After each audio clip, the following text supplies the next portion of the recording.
सतगुरु की साजी निभाजी प्यारे साथ संगत जी।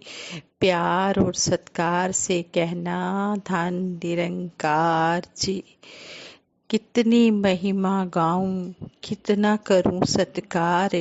एक है जीभा मेरी तेरे गुण है बेशुमार।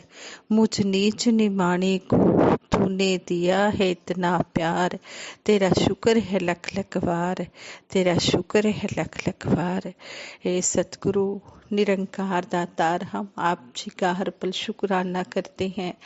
कितने हम आप जी की महिमा गाएं, कितना गुणगान करें। हमारी जुबान बड़ी छोटी है, आप जी की रहमतों का कोई अंत नहीं है। सच्चे पातशाह, जिस तरह आप जी ने हमें अपने चरणों से लगाया है, इसी तरह अंतिम श्वास तक अपने चरणों से लगाए रखना। आप जी का आशीर्वाद लेते हुए दासी ये विचार करने जा रही है। इन विचारों द्वारा हमें यही समझाया गया है कि अंदरों बारों इक्को होइए ताए रब परवान करे। कहे अवतारे भोले भाई बंदे दा कल्याण करे। अगर हमारा मन अंदर बाहर से शुद्ध है तो ये परम पिता परमात्मा भी हमारे पास है। चतुर चलाकी करके कदे रिझाया जा नहीं सकता। बेड़ी दे विच वट्टे पाके पन्ने लाया जा नहीं सकता। शहनशाह जी इस शब्द द्वारा भी हमें यही समझाने की कोशिश कर रहे हैं कि चतुर चालाकी भगवान के आगे नहीं चलती है। जो अंदर बाहर से शुद्ध होके पवित्र भाव से आता है उसी को ही अपने चरणों में स्थान देता है। फिर आगे कहा है कि अगर एक नाव है उसमें हम सोचे कि हम ईंट पत्थर भर के हम उस नाव को नाव से नदी पार कर लेंगे, तो ऐसा होना संभव नहीं है। नदी पार करने के लिए हमें पानी नदी में से गुजरना होगा, पानी के बीच में से गुजरना होगा। यानी कि हम चतुर चालाकी करके इस संसार से पार नहीं हो सकते। चतुर चालाकी इंसान के आगे चला सकता है, लेकिन भगवान तो सब जानता है। भगवान उसी का होता है जो शुद्ध भाव से भगवान के चरणों में समर्पित हो जाता है। इसी प्रकार एक छोटी सी स्टोरी भी दासी शेयर करने जा रही है। कहते हैं एक संत अक्सर तीर्थ यात्रा पर जाते रहते थे और उनका नियम यह था कि वह ऐसे ही लोगों के घर रुकते थे जिनका आचार विचार अच्छा हो और घर पवित्र हो। एक बार उन्होंने वृंदावन जाने की सोची, लेकिन पहुंचने से पहले ही जब वह कुछ मील की दूरी पर थे तब शाम हो चुकी थी। उन्होंने सोचा कि किसी गांव में रात बिता लेता हूं और सुबह उठकर फिर से यात्रा शुरू कर दूंगा। स्वयं के नियम अनुसार उनको ऐसा घर ढूंढना था जो उनके रहने लायक हो। उन्होंने इस बारे में कुछ लोगों से पूछताछ की कि किसी ने उन्हें बताया है कि ब्रज के पास वाले गांव के सभी लोग बड़े धार्मिक हैं। संत उस गांव में गए और एक गृहस्थ के घर का दरवाजा खटखटाया। गृहस्थ के बाहर आने पर कहा, भाई क्या मैं आपके घर रात बिता सकता हूँ? वह दोबारा बोले, लेकिन मेरा एक नियम है कि मैं केवल उसी के घर का भोजन और पानी ग्रहण करता हूँ जिसके घर का आचार विचार शुद्ध हो। इस पर उस व्यक्ति ने कहा, महाराज माफ कीजिए, मैं तो इस गांव का साधारण सा इंसान हूँ। हालांकि इस गांव के बाकी सभी लोग मुझसे कहीं ज्यादा पवित्र हैं। इस पर संत कुछ नहीं बोले और आगे बढ़ गए। आगे जाकर एक और व्यक्ति से उन्होंने रात बिताने के लिए विनती की। दूसरे व्यक्ति ने भी विनम्रता पूर्वक कहा, महाराज मैं खुद को इतना पवित्र नहीं मानता जितना इस गांव के और लोग हैं। फिर भी यदि आप मेरे घर में ठहरेंगे तो मेरा परम सौभाग्य होगा। संत बिना कुछ बोले आगे बढ़ गए। अब आगे जिसके भी घर गए सभी ने लगभग यही बात कही। अब संत को अपनी खुद की सोच पर शर्म महसूस होने लगी कि वह एक संत होकर दूसरों को छोटा समझने की सोच रखते हैं, जबकि एक गृहस्थ अपनी जिम्मेदारियां निभाते हुए भी कितना उत्तम आचरण लिए हुए है। अब वह सबसे पहले वाले आदमी के पास गए और कहा, माफ कीजिए, मुझे लगता है कि इस गांव का हर एक आदमी पवित्र है, लेकिन मैं आपके घर ही रुकना चाहूँगा। सास संगत जी, अंदरों कहते हैं कि जो जाने अपने को नीचा सो ही गणिए सबसे ऊंचा। जो नम्र भाव में चलता है वही भगवान की नज़रों में भी पूजनीय होता है और इंसानों की नज़रों में भी वो पूजनीय माना जाता है। इसलिए अगर हम सतगुरु के चरणों में हम अंतिम श्वास तक टिकना चाहते हैं तो हम हर एक संत महापुरुष का आदर सत्कार करें, सारे ही संसार के साथ प्यार करें। सारी रचना इस मालिक की बनाई हुई है, इस रचनहार की बनाई हुई है। हम सभी का आदर सत्कार करें और कभी भी अपने आप को दूसरों से ऊंचा ना माने। हमेशा नम्र भाव में रहते हुए हम ये संतों महापुरुष वाला जीवन व्यतीत करें। कहते भी हैं, दिल का हो भोला भाला, अंदर से हो सच्चा, भक्ति उसकी निभती जो खुद को समझे बच्चा। कहते हैं कि भक्ति उसकी ही चरणों में सतगुरु के निभती है जो अपने आप को एक छोटे से बच्चे की तरह बनाकर रखता है। जिस तरह बच्चा होता है वो कितना मासूम होता है, कितना भोला भाला होता है, उसे कुछ भी पता नहीं होता वैर ईर्ष्या निंदा नफरत क्या है।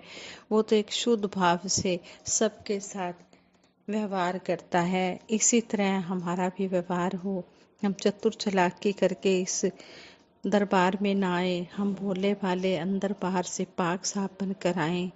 जैसे कहते हैं, एक पति पत्नी ट्रेन में सफ़र कर रहे थे। एक स्टेशन पर ट्रेन रुकी। पत्नी पति से कहती है, जाओ जरा बोतल में पानी भर लाओ, जल्दी से आ जाना, कहीं ट्रेन मिस ना हो जाए। वह इंसान ट्रेन की तरफ देख रहा है, पानी की बोतल भरने के लिए नल के नीचे रखी बोतल, लेकिन बोतल की तरफ ध्यान ही नहीं। सारा ध्यान उसका ट्रेन की तरफ है कि कहीं मेरी ट्रेन ना चल पड़े। और कहते हैं कि ना थोड़ा सा तो थोड़ा सा ही उसने पानी भरा ट्रेन में और वो ट्रेन में आ गया, क्योंकि ट्रेन की तरफ ही ध्यान था और ट्रेन चल पड़ी थी। इसलिए वो इंसान पूरा पानी बोतल में भर ही नहीं पाया, थोड़ा सा ही पानी भर पाया। आगे से पत्नी कहती है, यह तो थोड़ा सा ही पानी लाए हो। पति कहता है, मैंने कहा कहीं ट्रेन ना चल पड़े और मैं नीचे ही ना रह जाऊं। अगले स्टेशन पर फिर फिर पति पानी लेने के लिए उतरा तो इस बार पानी तो पूरा भर लिया पर ट्रेन मिस हो गई। साथ संगत जी, हमारा भी यही हाल तो नहीं है कि सतगुरु की रहमत तो दिन रात बरस रही है, लेकिन हम रहमत ले ही नहीं पा रहे हैं, वचनों को सुनकर कर्म में ला ही नहीं पा रहे हैं। हमने गुरु चर्चा का लाभ भी उठाना है, आनंद भी लेना है। ऐसे ही एक बहन जब भी सत्संग में आती, कहती, सच्चे पातशाह, ये तन भी तेरा है, ये मन भी तेरा है, ये धन भी तेरा है। एक दिन एक महात्मा उस बहन के घर में गए और कहने लगे, आपके पास ढोलक है? वो बहन कहती है, हाँ जी ढोलक है। तो महात्मा कहते हैं, हमें देना, हमने सत्संग में लेकर जानी है। आगे से वो बहन कहती है, ये तन भी इसका, मन भी इसका, धन भी इसका, लेकिन ये ढोलक तो मेरी है। कहीं हमारा भी यही हाल तो नहीं है कि हम मुख से तो कह रहे हैं कि तन मन धन तेरा है, तेरा तुझको अर्पण है, क्या लागे मेरा है, लेकिन फिर भी इस पर अपना अधिकार जमाए हुए हैं। इसी तरह कहते हैं, एक बार एक महात्मा अपने बेटे को कहता है, पेट्रोल बाइक में डलवा ला। वह कहता है, वह जाता है पेट्रोल डलवाने के लिए। रास्ते में उसका फ्रेंड मिल जाता है, वह उसके साथ बातें करने लगता है। फिर घर आ जाता है, पिता पूछता है कि पेट्रोल बाइक में डलवा लिया? तो आगे से बेटा कहता है, पिताजी पेट्रोल तो डलवाना मैं भूल ही गया। कहीं हमारा भी यही हाल तो नहीं है कि हम जाते सत्संग में जाने लगते हैं, रास्ते में और दुनियावी काम करने लग जाते हैं। असली काम जो हमने सत्संग वाला करना है उसको हम भूल ही जाते हैं और इसी तरह हम घर वापस आ जाते हैं। इसी तरह कहते हैं कि इंसान पेड़ पर चढ़ा होता है, उससे उतरा नहीं जाता, वो मुसीबत में होता है, वो घबरा रहा होता है। फिर भगवान को याद करता है, कहता है भगवान मुझे नीचे उतार दे, मैं 100 रुपये का प्रसाद चढ़ाऊंगा।